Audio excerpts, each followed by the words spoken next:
السلام عليكم ورحمة الله وبركاته. أهلا بكم أخواننا الفضلاء في كل مكان. كيف أختار مدرسة ابني؟ سؤال مهم جدا جدا في هذا التوقيت بالذات، لأن هذا التوقيت بداية لعام دراسي جديد، وفتح باب التسجيل في أغلب المدارس، ومتبقي تقريبا حوالي 20 يوم. سؤال مهم جدا جدا، وخصوصا كثير من الآباء قادمين إلى المملكة العربية السعودية، وكثير بيحتاروا هل أختار مدارس مسار مصري انترناشونال، مسار سعودي خاص أو حكومي. طبعا كل ده له احترام، لكن اللي أنا هقوله النهاردة من الممكن أن يشمل أغلب هذه المدارس. 4 نقاط أساسية تم الوصول إليهم من خلال الخبرات الكبيرة الحمد لله اللي الواحد مر فيها، من أول ما كان معلم، ثم مشرف قسم، ثم وكيل، ثم مشرف أكاديمي، ومشرف فني. فبالتالي تلخصت في 4 أو 5 نقاط أساسية عند اختيار مدرسة ابني لأول مرة. كثير من الأمهات والآباء بيسمعوا بعض النصائح من أولياء الأمور، لكن بيقعوا في الفخ من وجهة نظري في هذه النقطة، لأن هي أذواق. من الممكن أن بعض المراحل يعني تكون جيدة عند بعض الأولياء الأمور مع بعض المعلمين، ومراحل أخرى أو فصول أخرى بتكون للأسف يعني مش على الوجه الكويس أو الجيد، أو المعلمين على قدر المسؤولية. طيب، 4 أو 5 نقاط أساسية. رقم واحد مهم جدا، هي زيارة المدرسة. مهم جدا ولي الأمر قبل ما يعني يسجل رسمي في المدرسة إنه يزور المدرسة مع ابنه. لازم ابنه أو بنته تكون معاه، لأن ده بيكون له عائد كبير جدا جدا. الولد بيشوف المكان ويتهيأ، وخصوصا لما بيروح يشوف هو ولي الأمر المعمل الكمبيوتر، وغرفة الفنية، مكان الصلاة والأنشطة والأشياء زي كده. دي مهم جدا جدا إن أنا أطلع على المدرسة كويس جدا وأزورها، ودي ما فيهاش إحراج. يعني كثير من الناس لما كنا موجودين يقول لك أنا عاوز أشوف المكان بالظبط. فحضرتك لك الحق كاملا إنك تشوف المكان قبل ما تسجل، وهذا موجود وعرف موجود في جميع المدارس. تمام. طبعا مش هتكلم بقى على الحاله النفسيه اللي هيكون فيها الولد لما يشوف المكان ويكون مهيأ له ويتهيأ، عشان خاطر ان هو ما يكونش جديد عليه اول ما يجي في بدايه السنه. احنا بنتكلم على الستايل العام للمدرسه. المدرسه فيها جميع الانشطه والاشياء الحيويه، زي معمل الكمبيوتر زي كده، ويكون هو يعني مكان كويس ونظيف. يعني لان كثير من المدارس بيكون فيها نقص، او تكاد تكون منعدمة، أو تكون الغرفة مجرد غرفة اعتيادية ما تؤدي الغرض. فبالتالي حكمي على المدرسة هيكون من خلال هذه الزيارة المهمة جدا. رقم 2 ورقم مهم جدا، اختبار القبول. اختبار القبول. المدرسة اللي تلاقي فيها اختبار قبول في بداية الالتحاق، ده بيكون مدرسة كويس جدا، مدرسة محترمة، مدرسة فاهمة يعني ايه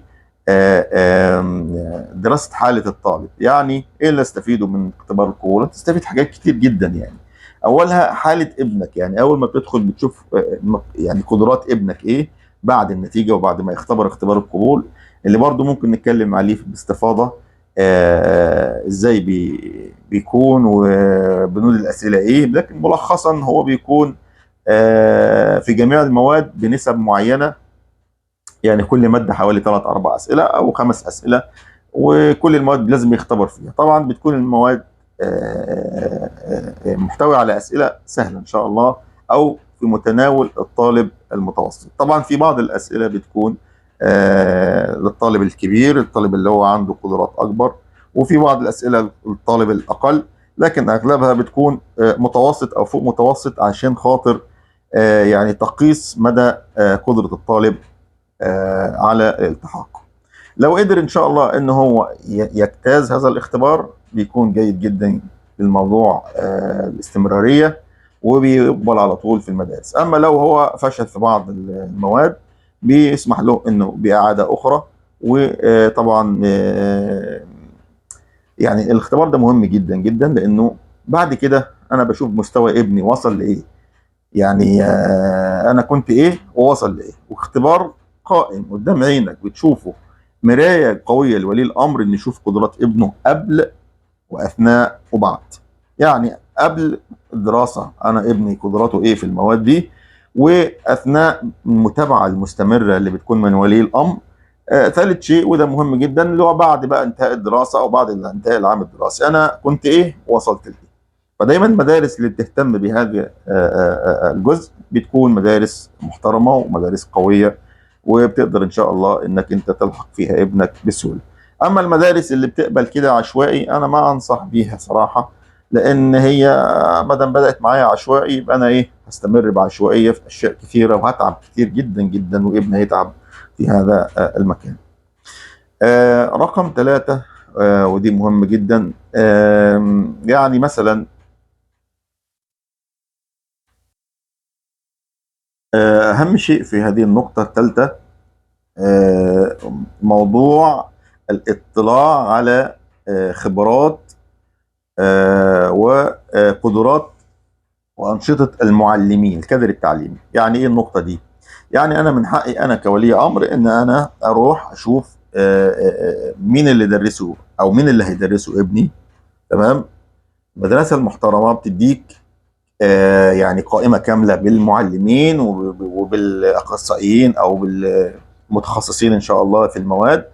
يقول لك والله هذا قدراته كذا، معاه شهادات كذا، معاه ماجستير، معاه بكالوريوس، خبرة 5 سنوات، خبرة سنتين، أيا كان الخبرات اللي موجودة حتى لو خبرات قليلة. لكن مهم جدا أنا أعرف الكادر اللي هيدرس ابني يعني خبراته ايه، مؤهلاته ايه، هل يعني ممكن يشغلوا ابني يشغلوا مدارس في مدارس ابني ان انا مثلا مش متخصص مثلا في اللغه العربيه، واحد تاني متخصص اي مخصص تاني ويدرسوه ماده مختلفه، بتحصل كتير جدا. فبالتالي ببقى انا عندي المرايه الظاهره، الرؤيه الظاهره الواضحه لجميع الكادر التعليمي اللي هيدرس ابني في جميع المواد. مدارس الراقيه المحترمه بتديك قائمه، ده تخصصه ماس، ده تخصصه عربي، ده تخصصه انجليش، ده تخصصه ساينس. بالتالي بتبقى انت عارف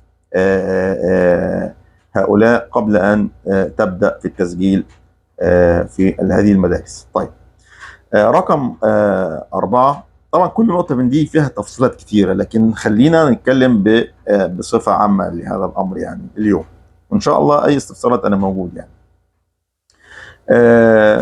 النقطة الرابعة ودي مهمة جدا هي الأجندة أو التقويم العام للمدارس. المدارس الراقية المحترمة بتديك أجندة. تمام. أجازات إمتى؟ طبعا كتير من أولياء الأمور بيكون عايز ينزل أجازة، فبنحتاج بقى طبعا دي مشاكل كلها قابلتنا يعني.